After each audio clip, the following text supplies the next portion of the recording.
My name is Keshav Garg and I'm here to give you a tutorial on OpenFoam. I'm going to use an example of incompressible icoFoam elbow. It's under tutorials, incompressible icoFoam elbow. Just copy the folder and paste it in your home directory and you're good to go. Okay, now I'm just going to give you some details about the files that are there inside these directories. Okay, inside the zero directory, there are two files, P and U. U is the vector field that basically specifies the velocity of the fluid, and P is the scalar field. Okay, now this is the, basically our boundaries of the container we are going to use. As you can see, there are open possibilities. There are three inlets, two inlets and one outlet. This inlet has a velocity towards the x direction of 1 meter per second. This inlet has a velocity of 3 meter per second towards the y direction, and this is an outlet. We are going to simulate the fluid flow dynamics inside this container. When I open the P file, as you can see, there's this wall 4, which is this wall. There is this wall velocity inlet 5, which also has a 0 gradient, and velocity inlet 6, which also has a 0 gradient. This one and this one. Pressure outlet 7 has a fixed value of 0. This is the pressure outlet 7, which has a fixed value of 0. The wall 8 has 0 gradient. This is the wall 8. And the front and back planes, basically this plane and the plane just behind it, are empty planes so that we can see through the container and see what's happening inside. Now the U file. It basically gives you the speed, velocity, basically not speed, the velocity of the fluid in the when the times in the initial condition of the velocity when we start the simulation. So wall 4, which is this one, has no slip. Basically no fluid can escape this wall. And velocity inlet 5 has a velocity of 1 towards the x direction.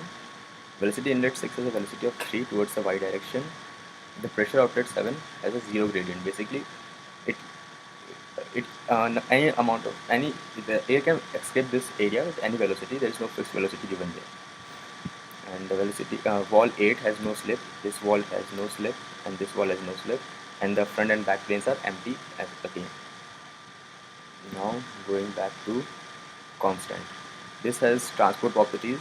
Basically you can specify the value of nu here. Nu basically is the resistance the fluid offers when it's asked to move. Basically it's like Newton's third law, which says that every action has an equal and opposite reaction. So when you try to push the liquid pushes back, and that's the resistance it offers. That's nu. If we change the value of nu, basically it's 0.01, so we are simulating air, something equally less of equally less density. Now going to system, it has 4 files. These two files have the PD. This basically when you solve this PD, you get the solution to the simulation. This file specifies the P, U, epsilon, K, and all the other variables. This file specifies the start time, end time, the application, which is icoFoam, and the write interval, the write format, which is ASCII character code, and all that. You can change these variables to get different outputs. Okay, now running the example. Open in terminal. All this all run file basically runs all the examples inside this folder. Now as you can see, 10 more folders are created, 0 to 10. The 0 folder was there initially. Now 10 more folders are created. This happened because in the system file control date, we specified that start time will be 0, end time will be 10, and thus it writes after every one interval. Now running paraFoam to view the simulation.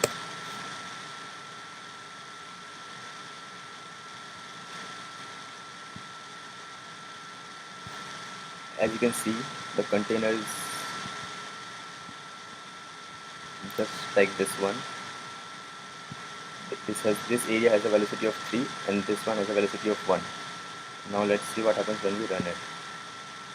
As you can see from the start again, this flows basically from here to there in a speed of 3 with a magnitude of 3, and this area has a magnitude of 1, and the air flows towards here, and then simultaneously air flows out from this pressure outlet. We can also use glyph to show the velocity using arrows. These arrows basically point towards where the fluid is moving at that in that particular movement. So the particle here is in this particular movement is moving towards this direction. The particle here in this particular movement is moving towards the direction the arrow is pointing, and with the magnitude it's showing. So basically here's the scale that glyph is using, and this red arrows basically are moving with the speed of 8.5, and ones in orange are moving with the speed of 0, basically 0 according to the glyph scale. It's a relative term basically. So we can now delete this from here, and we can also use this section application to slice this according to our needs. So like we can take this here and we can just apply, and it just slices up. So we can see what's inside, what's happening in here. As you can see,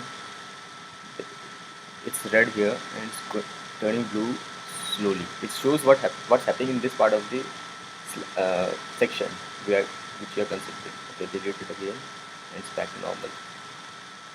Okay, this concludes our tutorial. Thank you.